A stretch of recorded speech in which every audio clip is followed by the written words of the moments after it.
Good morning, viewer. Welcome to our perspective. Here's the breaking news. Yes, why the northern and southern lights appear to be so active right now? The breathtaking dancing simmer of a aurora borealis and its counterpart in the southern hemisphere, aurora australis, dazzles those lucky enough to catch a glimpse of Earth's greatest light show. The northern and southern lights, usually confined to the Arctic and Antarctica, have generated awe and wonder for centuries and continue to do so.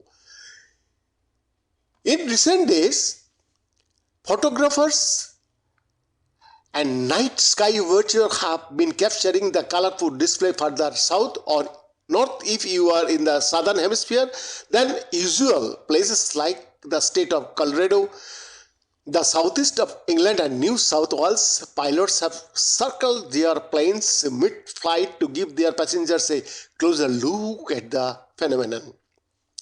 What causes auroras? Auroras are caused by activity on the sun, particularly a type of solar storm called a coronal mass ejection, which emits electrified gas and particles into space. When these electrified particles reach magnetic field lines at the north and south poles, which usually takes around 3 days, they enter into Earth's atmosphere. Once there, the particles and energy interact with gases in the atmosphere, producing different colored light in the sky. Oxygen gives off green, the most commonly seen color, as well as red light, according to Aurora Whitesheet, Lancaster University in the United Kingdom. Nitrogen glows blue and purple, according to NASA.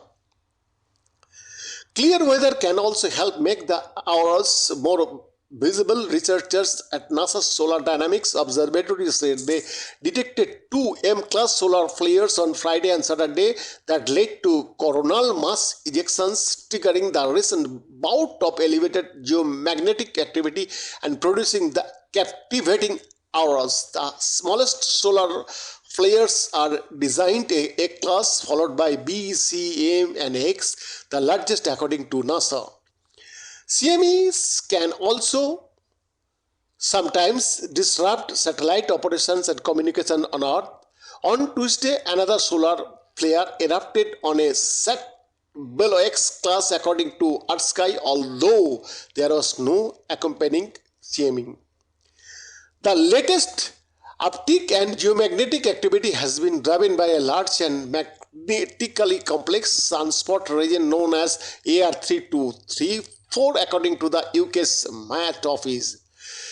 The recent geomagnetic wild ride is now expected to raise meaning fewer opportunity for people to see the northern or southern lights in the coming days. Over the next few years, the northern lights might appear further south more regularly, said Robert Massey, executive director at the Royal Astronomical Society. The sun goes through an 11-year solar cycle where the flare activity level fluctuates. Cycle 25, the latest one, began in December 2019 with a solar minimum, a period when the sun is still active, but it is quieter and has fewer sunspots. We are now approaching a solar maximum expected to occur in July 2025, which will be a time when there are a large number of sunspots and increased solar activity. Massey said the solar events that cause auroras will become more common as we head towards the solar maximum. Other planets in the solar systems also experience auroras. Jupiter is bathed in spectacular color at its pole, although its powerful auroras are caused by a different mechanism than those on Earth, according to research published in 2021. Behind the report for SAC TV.